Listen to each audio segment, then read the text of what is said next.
Halo anak-anak ibu, kelas 12 Mia. Nah, pada video pembelajaran kali ini kita akan mempelajari tentang penyetaraan reaksi redoks. Nah, lebih ke konsepnya. Bagaimana cara menyetarakan reaksi redoks, apa-apa aja cara yang perlu diperhatikan, apa-apa aja yang harus diperhatikan. Nah, kalau di kelas 10 kalian sudah mempelajari tentang penentuan bilangan oksidasi. Nah, namun di kelas 12 ini kita lebih fokus untuk penyetaraan reaksi redoks. Di video sebelumnya kita sudah membahas tentang bagaimana menentukan bilangan oksidasi. Nah, penentuan bilangan oksidasi itu ada kaitannya dengan bagaimana cara penyetaraan reaksi redoks ini. Nah, ada beberapa hal yang harus kalian ingat dalam penyetaraan reaksi redoks. Yang pertama itu oksidasi. Nah, oksidasi itu adalah peningkatan bilangan oksidasi atau ada kenaikan pada biloks tersebut. Nah, sedangkan reduksi ada penurunan dari bilangan oksidasi. Nah, jadi suatu reaksi dikatakan dia reaksi redoks apabila sudah mengalami reaksi oksidasi dan reaksi reduksi. Nah, contohnya ini MnSO4 negatif ditambah SO32 negatif menghasilkan MnO2 ditambah SO42 negatif. Nah, sekarang kita lihat apakah reaksi ini dikatakan sebagai reaksi reduksi.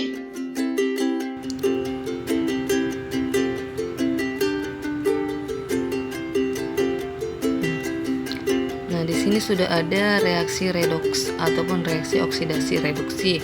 Nah, jadi kita ingin menentukan apakah pada reaksi redoks ini ada penaikan atau penurunan bilangan oksidasi. Maka dari itu yang pertama yang harus kita kerjakan adalah menentukan bilangan oksidasi dari masing-masing unsurnya. Nah, di sini ada MnO4 negatif 1. Nah, berdasarkan persyaratan dari antara kedua unsur ini yang diketahui itu adalah biloks dari CO, yaitu bilangan oksidasinya adalah negatif 2. Negatif 2 dikali 4 sama dengan negatif 8. Nah, negatif 8 ditambah berapa supaya hasilnya ini minus 1. Nah, kalau ini tidak ditulis 1, berarti ini muatannya negatif 1 ya nak.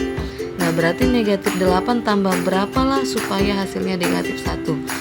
Berarti ditambah positif 7. Nah, berarti nilai bilangan oksidasi dari si Mn adalah positif 7. Nah, kemudian ada SO32 negatif. Negatif 2 dikali 3 sama dengan negatif 6. Nah, negatif 6 ini ditambah berapa supaya hasilnya negatif 2. Berarti di sini dia ditambah positif 4. Kemudian MnO2. Nah, O di sini adalah negatif 2 dikali 2 sama dengan negatif 4. Nah, di sini kan tidak ada muatannya karena berarti muatannya itu adalah 0. Nah, minus 4 ini ditambah berapa supaya hasilnya 0? Berarti positif 4. Kemudian si S yang ditanya. Nah, berarti minus 2 dikali 4 sama dengan negatif 8. Sedangkan di sini dia muatannya ada negatif 2 ataupun min 2. Nah, berarti minus 8 ini ditambah berapa supaya hasilnya negatif 2. Berarti biloks S adalah positif 6. Nah, kemudian kita samakan Mn di kiri dengan Mn di kanan. Nah, di sini kita samakan, kita tarik, kita satukan. Nah, Mn di sini berapa dia? Positif 7. Sedangkan Mn di kanan positif 4. Nah, dari positif 7 ke positif 4 berarti dia mengalami penurunan. Nah, kalau penurunan berarti dia dikatakan sebagai reduksi. Itu. Kemudian si S-nya kita cari, si S. S di kiri, kemudian S di kanan. S di kiri dia berapa? Positif 4. Sedangkan S di kanan dia positif 6. Berarti positif 4 menjadi positif 6 mengalami kenaikan. Nah, kalau dia dikatakan kenaikan berarti oksidasi. Nah, berarti reaksi redoks tersebut, reaksi ini dikatakan sebagai reaksi oksidasi karena mengalami penurunan bilangan oksidasi dan penaikan bilangan oksidasi. Nah, itu kita sudah mempelajari atau sudah membahas apakah suatu reaksi itu dikatakan reaksi redoks, ada dia peningkatan dan penurunan oksidasi. Nah, selanjutnya kita akan mempelajari ini cara penyetaraan reaksi reduksi. Nah, ada dua cara penyetaraan reaksi reduksi. Yang pertama itu melalui bilangan oksidasi atau biasa disebut dengan PbO. Nah, yang kedua itu ada caranya dengan setengah reaksi atau ion elektron.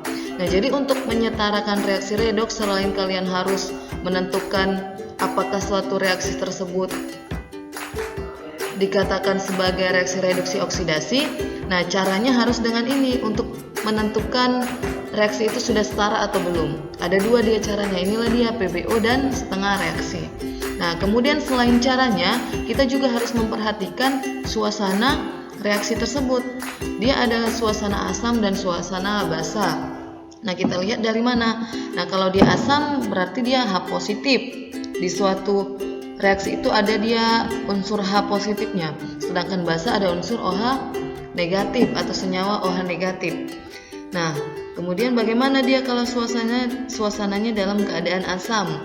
Nah, jika suasananya dalam keadaan asam, nah apabila reaksi tersebut kekurangan oksigen di ruas kanan, contohnya di ruas kanan kekurangan oksigen, maka dia akan ditambahkan yang namanya H2O di ruas kanan. Nah, sedangkan di arah yang berlawanan di ruas kiri, dia kekurangan H, maka ditambahkan yaitu H positif. Itu dia kalau dalam suasana asam. Nah, sedangkan dalam suasana basa, apabila suatu reaksi tersebut kekurangan O oksigen di ruas kiri, maka di ruas kiri akan ditambahkan positif H2O. Ini contohnya ya nak, contohnya di ruas kiri atau di ruas kanan. Nah, maka di ruas kanannya yang berlawanannya akan ditambahkan OH negatif, yaitu dia dikali 2. Nah, jadi misalnya ini contohnya di ruas kanan itu dia kekurangan oksigen, maka langsung kita tambahkan H2O. Kemudian di ruas kirinya langsung kita tambahkan 2OH negatif. Nah, itu dia. Nah, anak-anak, untuk pertemuan ini hanya kita bahas tentang konsep penyetaraan reaksi reduksi sama konsep dari redoks itu apa. Nah, jadi di video selanjutnya akan kita bahas bagaimana pengerjaan ataupun cara menentukan penyetaraan itu dengan bilangan oksidasi sama setengah reaksi. Nah, jadi Ibu harap kalian bisa paham sampai sini jadi Ibu harap kalian bisa paham sampai sini. Nah, supaya di video selanjutnya ataupun di pembelajaran kita selanjutnya lebih mudah lagi untuk membahas materi tersebut. Oke anak-anak, nah sampai sini pertemuan kita. Selamat pagi dan semangat untuk belajar. Oke, shalom.